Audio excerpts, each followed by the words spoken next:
The reason we lock up a higher percentage of our citizens than any other country, more than Russia, Rwanda, Cuba.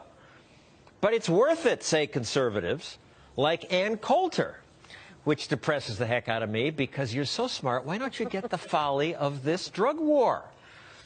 I have one statement for you: the welfare state.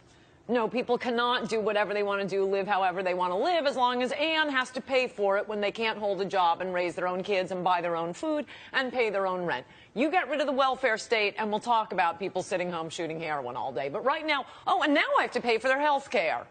So because we have a socialized welfare system, we have to give up all these other freedoms? Because people... Yeah, as long as Ann is paying for it. How about motorcycles? They be illegal? No, because they tend to kill themselves. Same thing with smoking. Smokers die early.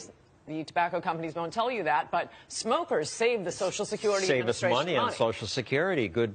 So they're helping us out. Yes, they are. But as long as we have a welfare state, we have to care what people do with their lives and whether they can be productive citizens. Now, if you got rid of the welfare state, then I would say, I'd just go back to the Constitution. I think the Founding Fathers got it right. Let the states decide, let the localities decide, and then, you know, you have a 50-state competition.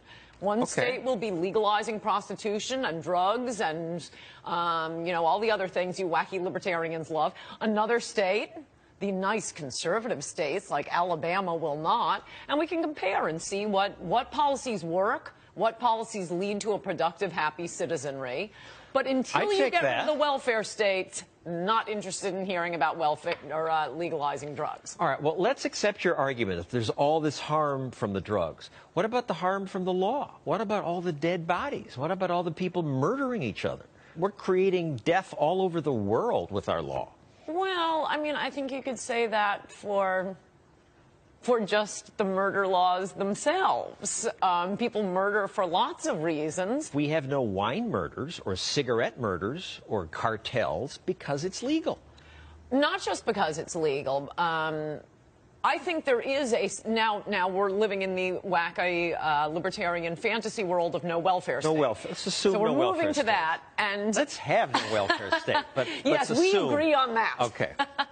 We're assuming that. Now, I would want to see the results of Alabama versus California. I'm guessing that they would have different laws on the moral, social issues. I would want to take a look at that, and I'd have an open mind. But I do think there is a difference between drugs and alcohol. People can drink wine over dinner without getting drunk.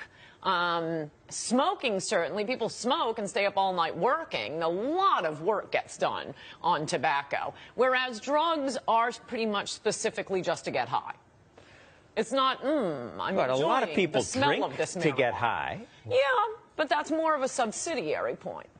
But you think most people drink for the taste, not to get high? I admit, I drink to get a little buzz. No, a lot of people drink wine with dinner without getting drunk. A lot of people do, but a lot of people drink to get high. We don't try to ban it. I mean, isn't getting high, altering your consciousness, part of freedom? People want to do that? The other difference between alcohol and drugs, for one thing, I do think there's a difference that one is pretty much exclusively get high. The other one is, I like a gin and tonic, or I'm having wine with dinner, and maybe you get a little bit of a buzz. But the other thing is, you want to have a few things that are illegal that aren't that harmful, you know, because if daddy's smoking pot with him at the Little League game, then they're going to have to do something much harder just to defy mommy and daddy. But no, right now we do still have a stigma attached to illegal drugs, and we ought to be, I'm just saying we ought to be very careful before removing that stigma, because it's very hard to go back, as the country found out with Prohibition. And by the way, during Prohibition, all of the alcohol-related diseases, accidents, murders, homicides did go down substantially. Cirrhosis of the liver. Maybe cirrhosis of the liver went down, but murder went up sharply. Accidents related to alcohol. Murder went way up. We have a graph of murder. I don't believe that. Here's the murder rate.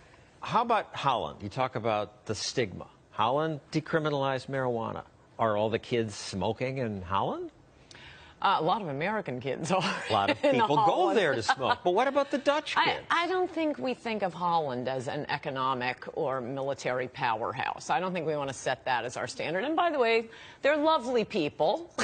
And for the record, But it's kind of a mediocre 17% of country. Americans say they've smoked marijuana, 5% of the Dutch. So despite legalization, it's less popular. I mean, you can't be saying that if you legalize something, fewer people will do it. If you legalize something, more people will do it. That's what happened in Holland. They took the sexiness out of the illegal. No, that's a crazy theory. The theory is it's a different populace. It's a different population. Obviously, it went up after legalization, and then it went down with that population. Sure, it's all legal. People tried it. Okay, this isn't Nirvana. No, that is one then theory. It went down. But I don't believe it. I think generally, not generally, an iron law of economics is you make something illegal, you get less of it. You subsidize it, you get more of it.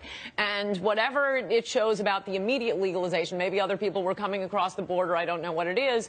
But I think the fact that only 5% of people in Holland doing illegal drugs versus legal drugs versus 17% where it's illegal in this country shows that this country has a population that is more susceptible to taking drugs.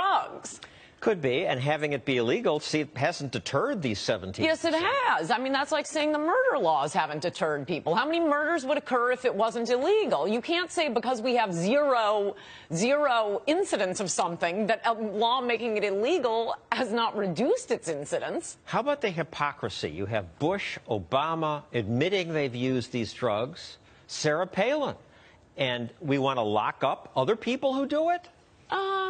Newt Gingrich, Clarence Thomas. No, but look, I think probably all of those people, or you could get a similar group of people, would say they have run red lights, sped in school zones, told lies. That doesn't mean these are good things to do. It means humans do little things like that. Oh, I can't convince her. Thank you, Ann Coulter.